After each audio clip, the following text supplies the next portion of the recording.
আপনাদের সামনে কত কাজ, কিন্তু কোনটা করবো কোনটা না খুঁজে পাচ্ছি না কেন? এত ভেতরে জমে আছে, যেটা বেরোচ্ছে সেটা বের করে দিন। শুনে নিন, মায়েরা অপরাধ নেবেন না। শাস্ত্র বলছে আমার মা জননীরা 4 দিন বাড়িতে অশৌচ অবস্থায় থাকে। এই অশৌচ অবস্থায় থাকার রহস্যটা কি আপনাদের জানিয়ে দিই। আপনাদের শরীরে কেন রজঃপ্রবৃত্তি হলো আপনারা নিজে নিজেই নিয়েছেন, তার প্রমাণ দিয়ে দিই। বই পড়বেন, বইটার নাম হচ্ছে বিষ্ণু সংহিতা। বই পড়বেন, বইটার নাম হচ্ছে বরাহ পুরাণ। দেবরাজ ইন্দ্র তিনি তার নিজ গুরুদেবকে হত্যা করেছিলেন। সেই গুরুদেবের নাম ছিল বিশ্বরূপ। তার 3টে মাথা ছিল। দ্রষ্টা ঋষির পুত্র। সবাই লক্ষ্য করুন, বিশ্বরূপকে দেবতার রাজা ইন্দ্র, স্বর্গের রাজা ইন্দ্র হত্যা করল। জাতিতে ব্রাহ্মণ ছিল গুরুদেব, এবং গুরুকে হত্যা করলে তার শরীরটা যেমন মাংস পচে গেলে গলে গলে পড়ে। দেবতার রাজা ইন্দ্র তার শরীরটা খসে খসে, আমি আবার রেফারেন্স দিচ্ছি বিষ্ণু সংহিতা, আবার রেফারেন্স দিচ্ছি বরাহ পুরাণ। বরাহদেব নিজের মুখে বলছেন, তাকাবেন, শুনে দেবেন, খুব দামি ইম্পর্টেন্ট আলোচনা কিন্তু। সবাই লক্ষ্য করুন, ইন্দ্রদেব যে পাপ করেছে, ব্রাহ্মণ হত্যা করেছে, গুরু হত্যা করেছে, তার জন্য সে কষ্ট পাচ্ছে। পরম পিতা ব্রহ্মা বললেন, তোমার এই কষ্ট থেকে মুক্তি পাবে তুমি যদি তোমার পাপের ভাগ কেউ নিতে পারে। কে নিতে পারে পাপের ভাগ? এলো পৃথিবী ধরিত্রী মা। আমি দেবতা রাজা ইন্দ্রদেবের পাপের ভাগ নিলাম। ব্রহ্মা বলল, যেহেতু পাপের ভাগ নিলে পৃথিবী মা, তোমার মধ্যে বড় বড় ঘা হবে। ঘা, ঘা মানে কি? পৃথিবীর বড় বড় ঘা কোনগুলো? দেখবেন পৃথিবীর বিভিন্ন পাহাড় পর্বতে যাবেন, বড় বড় গর্ত আছে, ওগুলো হচ্ছে পৃথিবীর ঘা। কেন নিলেন? ব্রাহ্মণ হত্যা করেছিল, গুরু হত্যা করেছিল, দেবরাজ ইন্দ্র তার পাপের ভাগ নিলেন। বলে তাহলে কি ঘাগুলো মিলাবে না? নিশ্চয় মিলাবে। ব্রহ্মা বলেন, একদিন দেখবে ওই জায়গাগুলো পূর্ণ হয়ে যাবে। এখন যেখানে গর্ত ছিল সেখানে বাড়ি হয়ে গেছে, সেগুলো আস্তে আস্তে মিলিয়ে যাচ্ছে। বৃক্ষ, গাছগুলো এসে বললো, আমরা ব্রাহ্মণ হত্যার পাপ নেব। ইন্দ্রদেব ব্রাহ্মণ গুরুকে হত্যা করেছে, পাপ নেব। সঙ্গে সঙ্গে পরম পিতা ব্রহ্মা বলল, যেহেতু তোমরা ব্রাহ্মণ হত্যা, গুরু হত্যার পাপ নিলে, দেবতাদের পাপের ভাগ গ্রহণ করলে, তোমাদের শরীর কাটা হলে, গাছ কাটা হলে, গাছ থেকে আঠা বের হবে। গাছগুলো বলো, তার মধ্যে বিধান নেই আঠা বের হবে? আছে। তোমাদের যেমন আঠা বের হবে, আশীর্বাদ করলাম কি না, তোমাদের শরীরে যে কোনো জায়গা থেকে কাটা হলে সে জায়গা থেকে আবার ডালপালা বের হবে। যেটা বলুন, হ্যাঁ না? গাছ কাটা হলে দেখুন গাছ অর্ধেকটা কাটা হয়, ডালপালা। এইবার আমার মা জননীরা এসে বললেন, ইন্দ্রদেব তোমার পাপের ভাগ আমরা মা জননীরা দিলাম।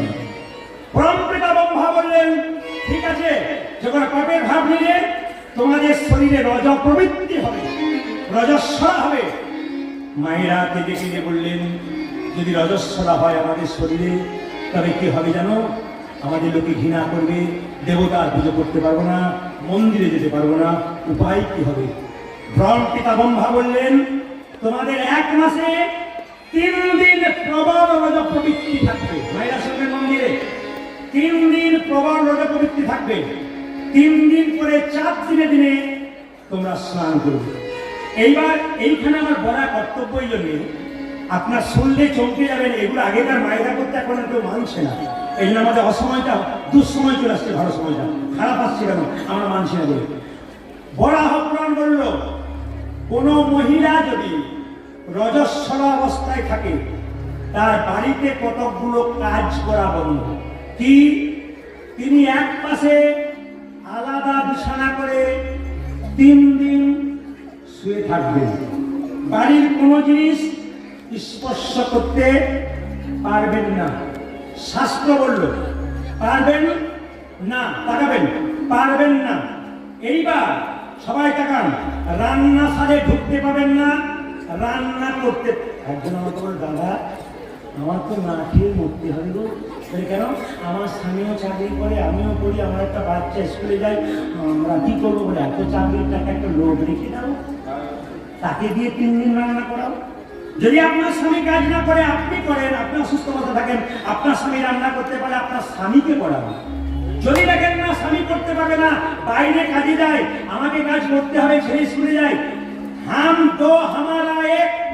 এখন তো আমরা সনাতনী আছি, হাম তো হামারা এক, আমরা আমি আমার স্ত্রী আর একটি ছেলে, এটাই দেখুন নিয়ম। হাম তো হামারা এক, তো নয়, 4 নয়, 4 নয়, আমরা 3 জন। এখন কি করব? মায়েরা যদি দেখেন যে আমার বাড়ির বাচ্চাটার জন্য রান্না করতে হবে, আমি অসুস্থ অবস্থায় আছি, আপনি করবেন, এরও বিধান দেওয়া আছে। তবে করবার আগে কয়েকটা নিয়ম বলে যে এটা করবেন। যখনই রান্নাঘরে ঢুকবেন, ওই রান্নাঘরটা হচ্ছে কার মন্দির? ওই রান্নাঘরটা হচ্ছে অন্নপূর্ণার মন্দির। ওই অবস্থায় রান্নাঘরে ঢুকবার আগে অন্নপূর্ণাকে স্মরণ করে বলবেন, মা অন্নপূর্ণা, তুমিও নারী, আমিও নারী, আমি অগত্যা বাধ্য হয়ে কাজ করছি, তুমি আমাকে ক্ষমা করে দাও, আমাকে রান্না করতে হবে। আর একবার কি করবেন? হরে কৃষ্ণ মহামন্ত্র বলে আপনি রান্না শুরু করবেন, অপরাধ আপনার হবে না। কিন্তু আপনাকে আলাদা বিষয়ে শুনে থাকতে হবে। যদি আপনার মেয়ে বড় হয়েছে, তারা যুদ্ধ মায়ের কাছে শুনি, সেটি মায়ের কাছে মেয়ে পর্যন্ত শুরু করবে না। আপনার ছেলে যে 8-10 বছর হয়েছে, আপনার কাছে শুনে থাকে, আপনার কাছে শুনে পাবে না। কোনো পুরুষ স্বামী থাকতে পারবে না। কেন? ওই সময় আপনাকে আলাদা থাকতে হবে। তবে হ্যাঁ, যদি ছোট বাচ্চার সঙ্গে যুদ্ধ পান করেন, তাকে আপনি রাখতে পারেন, এগুলো নিয়ম আছে। কিন্তু এটুকু মাথায় রাখবেন মায়েরা, খুব দামি কথা, মহাভারতের শান্তি পর্ব পড়ে দেখে নেবেন।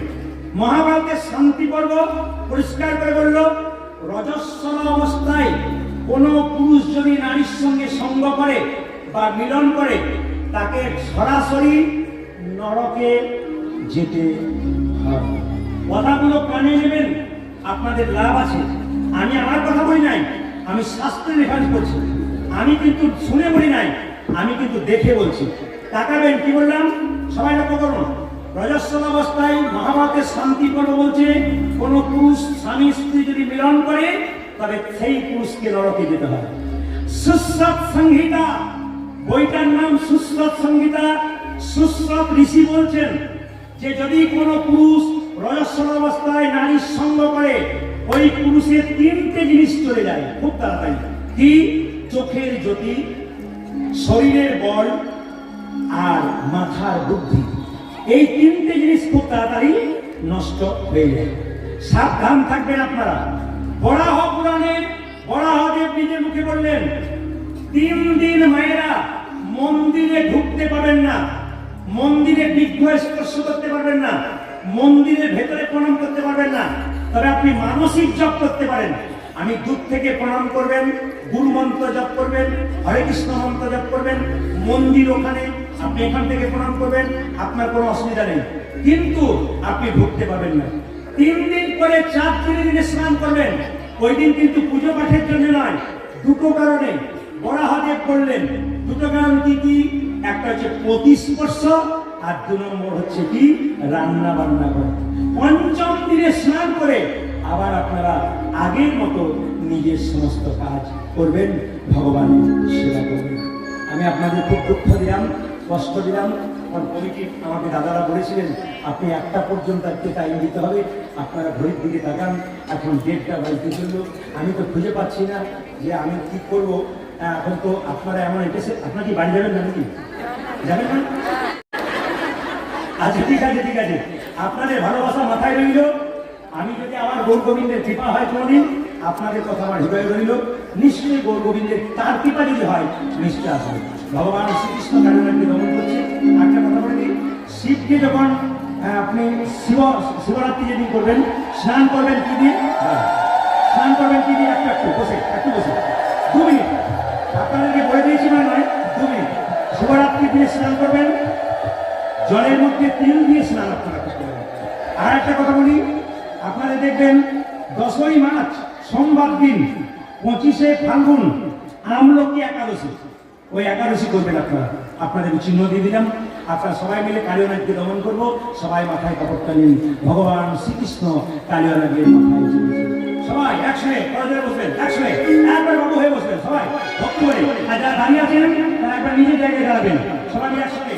মায়েরা সবাই কি করে ভগবান শ্রীকৃষ্ণ কাজে নাগে মাথায় চাপলো ভগবান নাতে প্রণামে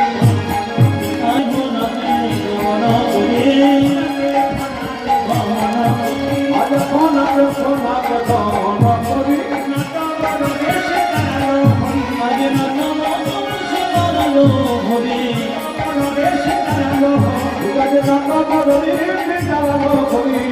সভা হয়েছে আজ কত সভা হয়েছে সভা হয়েছে কত সভা হয়েছে কাজে মাথার উপর কত সভা হয়েছে কালিনাগি মধুর কত সভা হয়েছে মাথার উপর আনন্দ ভরে কালিনাগি মধুর আনন্দ ভরে কালিনাগি মধুর আনন্দ ভরে কালিনাগি মধুর কালিনাগি কত সভা হয়েছে এই যে আপনারা রাধা গোবিন্দের মিলনের সভা দর্শন করছেন সবাই মিলে হাত তুলুন একসঙ্গে একসঙ্গে তালি দেবেন কিন্তু যারা দাঁড়িয়ে আছেন বসে আছেন অগণিত মা আজকে আমি বিশাল ঘরের এই মাটিতে সবার হাত তোলা দেখতে চাই সবার তালি দেখতে চাই কৃষ্ণ বলে সবাই মিলে একসঙ্গে তালে তালে নাচবেন আনন্দে সবাই হাত তুলুন একসঙ্গে কৃষ্ণ বলে কৃষ্ণ